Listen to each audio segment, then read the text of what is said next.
Start करने से पहले बोलना चाहूँगा कि जो चैनल पे नए प्लीज़ चैनल को सब्सक्राइब कर लीजिए। और एपिसोड की स्टार्टिंग में हम लोग देखते हैं कि जीगन कारा की एक मीटिंग बुलाता है और उन सब लोगों को बोलता है कि मुझे माफ़ कर दो, मैंने आप लोगों को अर्जेंटली बुलाया, लेकिन सिचुएशन ही कुछ ऐसी है, आप में से ज़्यादा ये रिजल्ट मिला है। तो विक्टर बोलता है इसमें इतना गुस्सा होने की कोई बात नहीं, हम लोग ढूंढ लेंगे, हम लोगों को लगभग पता है कि वो किस जगह क्रैश हुआ है। तभी विक्टर बोलता है कि हम लोगों को एग्जैक्ट कोऑर्डिनेट्स पता करना है बस। तो काशिन को जी बोलता है हाँ हाँ, सलाह भी कौन दे रहा है जिसकी ये सारी गलती है, तुम्हारी वजह से ये सब कुछ हुआ है। तो विक्टर बोलता है अगर तुम्हें जल्दी मरना है तो कुछ और बोलो, वरना फिर यहीं चुप हो जाओ। तभी डेल्टा बोलते वैसे सही बोल रहा है काशिन को जी, जिसकी जिम्मेदारी है, जिसकी गलती है, उसको जिम्मेदारी लेनी चाहिए। तभी कोड बोलता है हाँ अभी डेल्टा ने बोला तो मुझे याद है, वैसे वो शिप किस आदमी का था। तो विक्टर चिल्लाने लग जाता है और बोलता है कि तुम्हें क्या लगता है कि मैंने ये सब कुछ किया, शिप एकदम ठीक था, खुद आमादो और जीगन ने उसे चेक किया था, ये सब कुछ बाहर के किसी आदमी ने किया है। तो बोरो बोलता तुम्हें क्या लगता है कि तो कोई तुम्हें फंसाने की कोशिश क्यों ही करेगा, तुम तो बूढ़े आदमी हो। तभी विक्टर बोलता है तुम्हें एक बार शिप को चेक कर लेना, फिर तुम्हें खुद समझ में आ जाएगा कि मैंने कुछ भी नहीं किया उसके अंदर। और अमाडो के बारे में क्या, अमाडो भी तो यहाँ पे नहीं है, अमाडो ने भी तो ये सब कुछ किया हो सकता है क्योंकि उसी ने खुद ट्रांसपोर्ट किया था उस वेसल को शिप के अंदर। तो जीगन बोलता तुम्हें उसके बारे में जानने की जरूरत नहीं है, वो बहुत ज़्यादा बिजी है हमारे प्लान को लेकर पहले से ही, हमारे लिए यही बहुत बड़ी मुसीबत है कि वेसल हमारे कंट्रोल में नहीं है, वो बाहर हो चुका है, तो उसको ढूंढना सबसे बड़ी जिम्मेदारी है हमारी।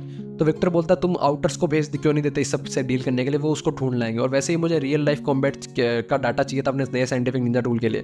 तभी काशिन को जी बोलता है कि जो एरिया तुम बता रहे हो कि लगभग वहाँ पे शिप क्रैश हुआ है, वो मेरी जुरिडिक्शन के अंदर आता है, तो क्यों ना मैं जाके वहाँ पे इन्वेस्टिगेशन करूँ। तभी हम लोग थे कारा के सारे मेंबर बोलते हैं हाँ हम लोग को कोई ऑब्जेक्शन नहीं है, तुम जाके कर सकते हो। तो हम लोग देखते हैं यहाँ पे विक्टर के पसीने आने लग जाते हैं और वो उसको रोकने की कोशिश करता है कि रुको रुको, लेकिन हम लोग कोई भी रुकता नहीं और उनका जो गेंजुसु ट्रांसमिशन होता है वो बंद होने लगता है। तभी जाते जाते जीगन बोलता है कि वैसल किसी भी हालत में मिल जाना चाहिए। तो हम लोग देखते हैं यहाँ पे विक्टर की हालत खराब हो जाती है और वो सोचने लगता है कि आखिरकार शिप गायब हुआ तो हुआ कैसे, किसने उसको गायब किया होगा, क्या मैं उन लोगों से पहले शिप को ढूंढूं, मुझे उन लोगों से पहले शिप को ढूंढना होगा वरना पकड़ा जाऊंगा। तभी हम लोग देखते हैं विक्टर अपने स्पाई भी को निकालता है और बोलता है चलो कम से कम उन लोगों को इसके बारे में तो नहीं पता चला कि मैंने वेसल के बारे में डाटा निकाला था। वो काशिन को जी मुझे बिल्कुल बच्चा समझता है, वो ये भी नहीं पता लगा पाया कि मैंने ये सब कुछ करवाया था, बस शिप क्रैश मेरे हाथ में नहीं था। तभी हम लोग देखते हैं वो जैसे पीछे मुड़ता है वहाँ पे काशिन को जी खड़ा होता है और काशिन को जी उसको घूरते हुए बोलता है कि तुम्हारी सेंसेस इतनी ज़्यादा डल हो चुकी है क्या तुम्हें पता ही नहीं चला कि कौन तुम्हें मारने के लिए यहाँ पे आया हुआ है। और हम लोग देखते हैं काशिन को जी उसको अपने कुनाई नाइफ से अटैक कर देता है। तो विक्टर बोलता है कम से कम मेरी बात तो सुन लो, ये सब कुछ मेरा प्लान था लेकिन ये शिप मैंने क्रैश नहीं करवाया, शिप मेरे प्लान में नहीं था, ये कहीं कैसी और से हुआ। तभी हम लोग देखते हैं काशिन को जी उसकी पूरी बात भी नहीं सुनता और उसको जला देता है अपनी आग से, और हम लोग देखते हैं यहाँ पे विक्टर भुन जाता है, भुन के भस्म हो जाता है। तभी काशिन को जो उसके स्पाई भी को लेता है, बोलता तुमने क्या लॉर्ड जीगन को बुद्धू समझ रखा है क्या, क्या उनको ये भी नहीं पता चलेगा। तभी हम लोग जीगन आमादो के पास जाता है और बोलता है कि इन विक्टर और दीपा की साजिश से बिना कितनी बच्चों जैसी है। तो आमादो बोलता है कि कम से कम इस बंदे ने हम लोगों को इन्फॉर्मेशन तो दे दी, मुझे इसका ब्रेन को रीजनरेट करने में काफ़ी ज़्यादा टाइम लग गया, लेकिन इसने हम लोगों को सारी डिटेल्स बता दी।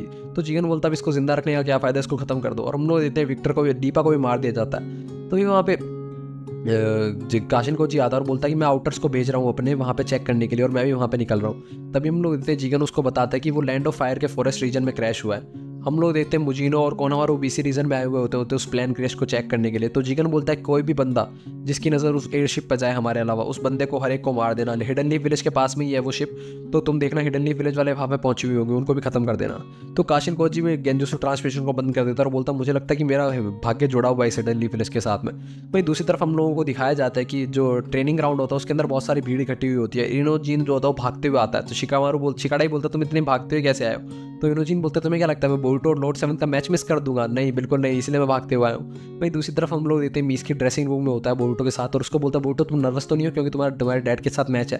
तो बोरुटो बोलता है पागल हो गया, मैं बहुत ज़्यादा खुश हूँ कि मेरे डैड ने मुझे एक्नॉलेज किया और मेरे डैड ने अपना प्रॉमिस निभाया, जो कि बहुत ज़्यादा रेयर चांस है। इस बार मैं अपने डैड को प्रूफ कर दूंगा कि मैं इतना भी गलत नहीं हूँ। पिछली बार वाली रेपुटेशन भी तो सुधारनी है मुझे, और रेपुटेशन से उसका मतलब था जैसे चुनिन एग्जाम में वो पकड़ा गया था साइंटिफिक निंजा टूल का यूज़ करते हुए। तो बोरुटो बोलता है इस बार मैं अपने डैड को दिखा दूंगा कि मैं कितना बड़ा हो चुका हूँ, मैं कितना ज़्यादा स्ट्रॉन्ग हो चुका हूँ।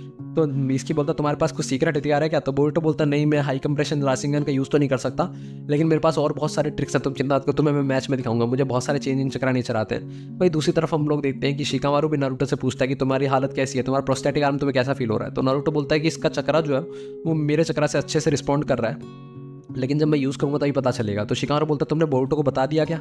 तो नारुतो बोलता नहीं उसको मैं बता नहीं सकता वरना वो मोटिवेटेड नहीं रहेगा, वो फालतू में गुस्सा हो जाएगा, उसको लगेगा कि मैं उसको यूज़ कर रहा हूँ सिर्फ।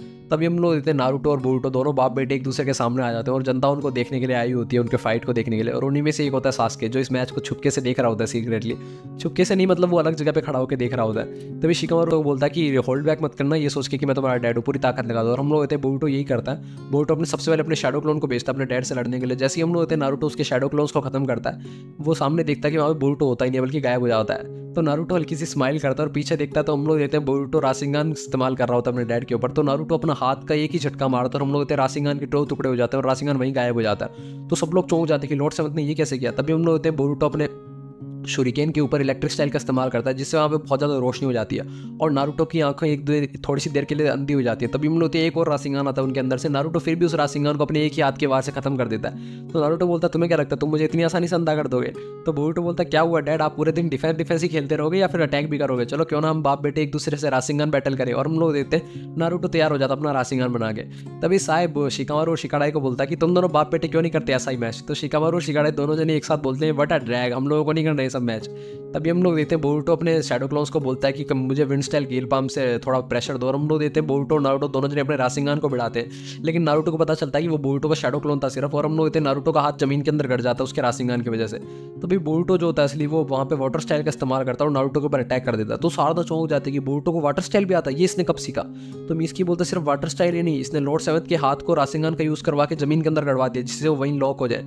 और हम लोग देखते हैं यही होता है, नारुतो जो होता है वो जमीन के अंदर उसके हाथ गड़ा होने के कारण वहीं लॉक हो जाता है और वो हंस रहा होता है। फिर भी नारुतो हम लोग देते हैं बोरुतो जो होता है अपने पानी के अंदर इलेक्ट्रिक स्टाइल का अटैक भी अपना देता है। तो नारुतो अपना हाथ आराम से बाहर निकाल लेता है और मड स्टाइल वॉल का इस्तेमाल करता है। और हम लोग देते हैं वो जो पानी और इलेक्ट्रिसिटी होती है वो मड स्टाइल वॉल के बाहर ही रह जाती है। तभी नारुतो उस वॉल के अंदर पंच मारता है, अपना हाथ दूसरी तरफ निकालते हुए सारे जुस्सू को अब्जॉर्व कर लेता है। तो मिस्की बोलते हैं यही इन्होंने शायद राशिंगान के साथ किया था, ये जुस्सू को अब्जॉर्व कर रहे हैं। तभी बोरुतो बोलता अगर आप यही करने वाले हो तो मैं पूरी दीवार को ही तोड़ दूंगा। तभी हम लोग पीछे से अचानक से नारुतो आ जाता है और वो बोरुतो को जोर से किक मारता है और बोरुतो नीचे गिर जाता है। इसी के साथ नारुतो मैच जीत जाता है, लेकिन बोरुतो भी उदास नहीं होता और वो काफी ज्यादा खुश होता है। तो हम लोग कहते हैं बोरुतो की नजर उसके डैड के राइट हैंड पे जाती है जो कि वहाँ पे नहीं होता। तो बोरुतो बोलता है आपको प्रोस्थेटिक आर्म कहाँ पे है। तब इसकी नजर उस वॉल पे पड़ती है और वो देखता है कि प्रोस्थेटिक आर्म जो वॉल के अंदर ही चिपका हुआ है। तो नारुतो बोलता है तुम्हें हिडन मीनिंग ढूंढने चाहिए हिडन चीज़ों के अंदर, वैसे तुम काफ़ी ज़्यादा स्ट्रॉन्ग हो गए हो बोरुतो।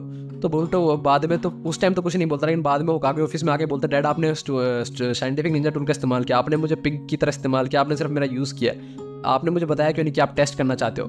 तो नारुतो बोलता नहीं मैं सच में ऑनेस्टली तो देखना चाहता था कि तुम कितने इंप्रूव हो गए हो। और बाकी रही टेस्ट की बात, तो ये कतास्के ने बनाया था हमारी और ओत्सुजुकी फाइट को देख के, क्योंकि ओत्सुजुकी भी तो सारे चक्रा को ऑब्जर्व कर सकते थे, तो इसने भी यही बनाया था। तो बोरुतो बोलता मुझे फर्क नहीं पड़ता, लेकिन साइंटिफिक निंजा टूल का इस्तेमाल करना तो चीटिंग होता है ना, आपको करना नहीं चाहिए था। बोरुतो बोलता आपने उस दिन तो मुझे बहुत ज़्यादा लेक्चर दिया था और आप खुद ही यूज़ कर रहे हो। तभी वहाँ पे सास्के आता है और बोलता साइंटिफिक निंजा टूल गलत नहीं है, तुम उसको कैसे यूज़ करते हो वो गलत है। तभी नारुतो बोलता है वैसे सास्के तुम्हें मैंने कारा की रिसर्च करने के लिए भेजा था, कारा के बारे में कुछ पता चला।